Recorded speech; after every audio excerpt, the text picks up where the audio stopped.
একদিন ওমর রাদিয়াল্লাহু তাআলা আনহু একটি বাড়ির পাশ দিয়ে যাওয়ার সময় বাড়ির জানালা দিয়ে তাকালেন। তিনি এটি করতেন শুধুমাত্র মানুষকে খারাপ কাজ থেকে নিষেধ বা ভালো কাজের উপদেশ দানের জন্য। তিনি দেখলেন যে একজন মুসলিম ভাই অ্যালকোহল পান করছে। উনি দ্রুত তার বাসায় প্রবেশ করলেন এবং তাকে বললেন যে তুমি হারাম কাজ করছো। তখন ওই লোকটি ওমর রাদিয়াল্লাহু তাআলা আনহুকে বলল যে আমি একটি হারাম কাজ করেছি, আর আপনি তো তিনটি হারাম কাজ করলেন। এক, আপনি অন্যের বাড়ির জানালা দিয়ে তাকিয়েছেন। দুই, আপনি অনুমতি না নিয়ে অন্যের বাড়িতে প্রবেশ করেছেন। তিন, আপনি নিশ্চিত না হয়ে অনুমান করে বলেছেন যে আমি অ্যালকোহল পান করছি। তখন ওমর রাদিয়াল্লাহু তাআলা আনহু বললেন যে তুমি ঠিকই বলেছ, বলে উনি চলে গেলেন। এর কিছুদিন পর ওমর রাদিয়াল্লাহু তাআলা আনহু মসজিদে খুতবা দিচ্ছিলেন। সেই সময় ওই লোক মসজিদে প্রবেশ করে পেছনে বসলেন। খুতবা শেষ করে ওমর রাদিয়াল্লাহু তাআলা আনহুর লোকের কাছে গেলেন। গিয়ে চারপাশে তাকিয়ে চুপে চুপে বললেন যে দেখো, সেদিনের পর আমি আর কারো বাড়ির জানালার দিকে তাকাই না, আর আমি তোমার ওই ঘটনাকে কারো কাছে বলিনি। তখন ওই লোক বলল যে আমিও সেদিন থেকে আর অ্যালকোহল পান করি না। কি সুন্দর ছিল উপদেশ দেওয়া আর উপদেশ গ্রহণ করার ঘটনাগুলো, অথচ কেউ আমাদের উপদেশ দিলে আমরা অনেক সময় ভালোভাবে গ্রহণ করতে পারি না। আল্লাহ রব্বুল আলামিন রাসূল সাল্লাল্লাহু আলাইহি ওয়াসাল্লাম ও তার সাহাবা রাদিয়াল্লাহু তাআলা আনহুর চরিত্রের মতো চারিত্রিক গুণাবলী দান করুন। আমিন।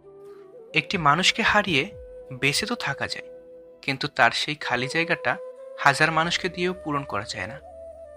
মনকে প্রশ্ন করলাম, তোমার আপন কেউ তোমাকে ছেড়ে চলে গেলে তুমি কি করবে? মন বলল, যে আপন সে কখনো চলে যায় না, আর যে যায় সে কখনোই আপন ছিল না। এই পৃথিবীতে সবচেয়ে স্ট্রং তো সেই যে রাতে কাঁদে কিন্তু সকালে এমন আচরণ করে যেন কিছুই হয়নি। মনকে নদীর সাথে ভাসতে দিও, ফুলের মতো ফুটতে দিও, কিন্তু খারাপ মানুষের সাথে মিশতে দিও না। মিশলে জীবনে অর্থ খুঁজে পাবে না। যাকে ভালোবাসো তার চোখের কাজলে যেভাবে মুগ্ধ হও, বহুদিন পর চোখের নিচে কালি পড়লে সে মুগ্ধতা থাকবে তো? আপনার অর্ধেক সৌন্দর্য আপনার কথা বলার পদ্ধতি থেকে আসে, আর বাকি অর্ধেক থাকে আপনার চরিত্রে। শরীরে সৌন্দর্যের ভাগ খুবই কম, তাই কথা ও চরিত্র সুন্দর করুন। আপনি পৃথিবীর সেরা সুন্দরদের একজন হবেন।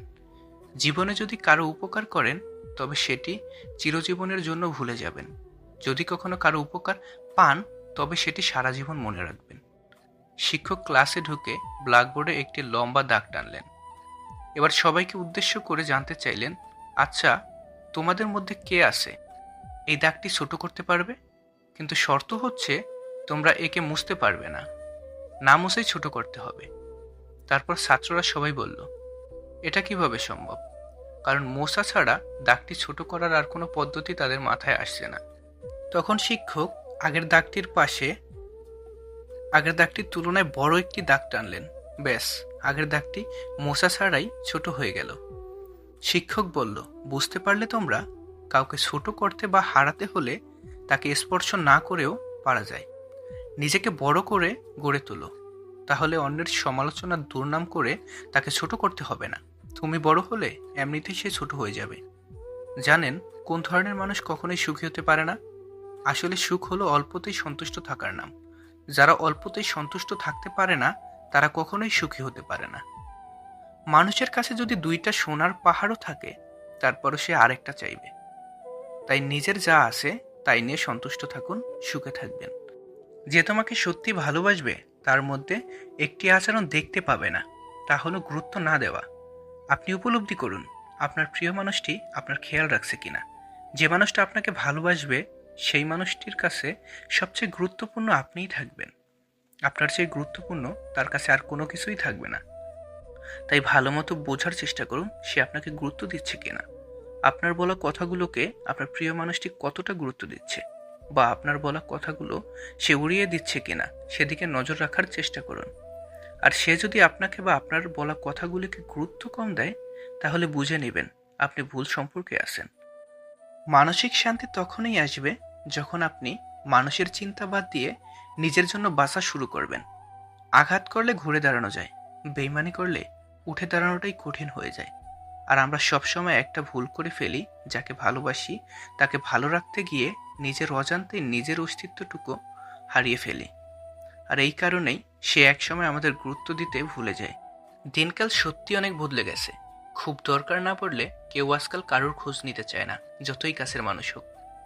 জীবনে যে 8টি আফসোস রাখবেন না। নাম্বার 1, নিজের চেহারা কিংবা গায়ের রঙের জন্য আফসোস রাখবেন না। এটা মাথায় রাখবেন, আপনি যেমনই দেখতে হন না কেন, আপনাকে এভাবেই রবের কাছে ভালো লেগেছে বলেই তিনি আপনাকে এভাবে তৈরি করেছেন। নাম্বার 2, অর্থবিত্ত নিয়ে আফসোস রাখবেন না, বরং যা আছে তা নিয়ে সবসময় সন্তুষ্ট থাকবেন এবং কঠোর পরিশ্রম করে এগিয়ে যেতে চেষ্টা করবেন। নাম্বার 3, প্রিয় মানুষ জীবন থেকে হারিয়ে গেলে আফসোস রাখবেন না, বরং এটা বিশ্বাস করবেন রবই তাদেরকে আপনার জীবন থেকে সরিয়ে ফেলেছেন, কারণ তারা আপনার জন্য কল্যাণকর নয়।